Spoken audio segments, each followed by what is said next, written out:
Hello again. Sunday marks World Menstrual Hygiene Day, aimed at raising awareness and ensuring women and girls are allowed to manage their monthly cycles hygienically and with dignity. Well, we know that in the country, one of the biggest challenges facing women and girls is access to sanitary pads. So we're joined by Burgie Ireland, who is the founder of the NGO Just One Teenager, to tell us more about this. Sister, good morning. Good morning. Thanks for your time. I mean, Thank you. World Menstrual Hygiene Day. We've never heard of this. I've never heard of this. Well, it's been in existence for a few years internationally, but this is the first time that South Africa has taken up the challenge.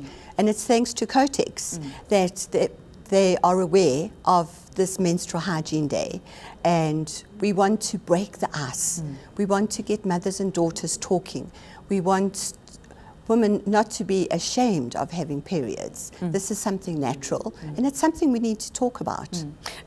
Would you say that we're now picking up the cause? Because, I mean, we've seen over the past year or so, more so, that sanitary towels and getting sanitary towels to schoolgirls so that they can actually get to class and not have to stay at home for about 7 days out of a month for some people.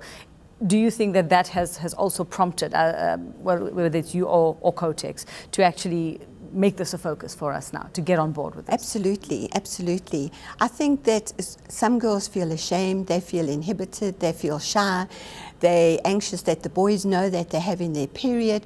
It's somehow a time when girls who had so much confidence at one time, all of a sudden they lose all of that confidence. And I think it's also because mothers don't know what to say to their daughters. A lot of women are actually terrified that for the time when their daughters are going to have their first period, what are they going to tell them? And in fact, this should be a celebration. Menstruation should be a celebration. Many cultures do celebrate it. Well, we used to celebrate it. It's such a pity we don't celebrate it anymore. Because when you menstruate, you've become a woman. And also menstruation shows that your body is perfectly healthy. Now, you run Just One Teenager, so you're facing these questions and issues almost daily. What are the common misconceptions about having your period? I think the most common conception is that women expect their period to be on the same date every single month. And if it comes 2 days earlier or 2 days later, they're so anxious and they're so worried. And we're trying to change the whole idea that periods don't come in months, they come in cycles. And cycles can change depending on circumstances, depending on your health, depending on your lifestyle, depending on what you're eating, depending on what's happening in your life. When you're writing exams, you can skip periods for a couple of cycles. We also are faced with a situation here. We have many single parents, a lot of them dads, who are raising their children, and I'm sure that poses a particular challenge. It does. For them. It does. And for the kids. For the girls and for the fathers, but there are plenty of women in the community. There are aunties, there are grandmothers. We need to make more use of grandmothers because grandmothers are one step down. Mothers have to discipline daughters. Grandmothers love their grandchildren. Now, you know, the other thing that sort of becomes synonymous with a cycle or when you get your period is pain. Exactly. And I read something the other day, there was some country that has now decided to actually give women time off during that time. I read that too. I can't remember which country it was, but there are a few countries, there are a few overseas countries that actually give women time off for pain.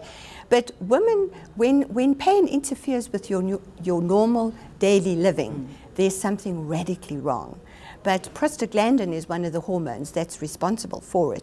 And when women are stressed, their pain threshold is lowered. And when they have inflammation, their prostaglandin levels rise. So women really need to understand, where does this pain come from? How do I cope naturally with this pain? So what's going to be happening on Sunday? On Sunday, highlight all of this. I'm hoping that mothers are going to speak to their daughters. I'm hoping that community nurses are going to go to schools and say, can I come and speak to your girls for half an hour? Let's tell them the facts of life.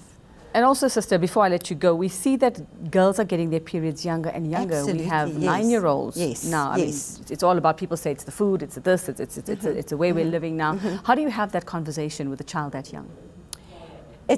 What I do is I have the mother and the daughter together And I explained to her where the period comes from, how to cope with periods, more than going into the details of hormones and ovulation, etc., etc. A 9-year-old just needs to know how do I cope with having periods so young. Okay, well, I'm grateful I don't have to have that conversation just yet. Thank you very much. That's Just One Teenager founder, Sister Burgie Ireland.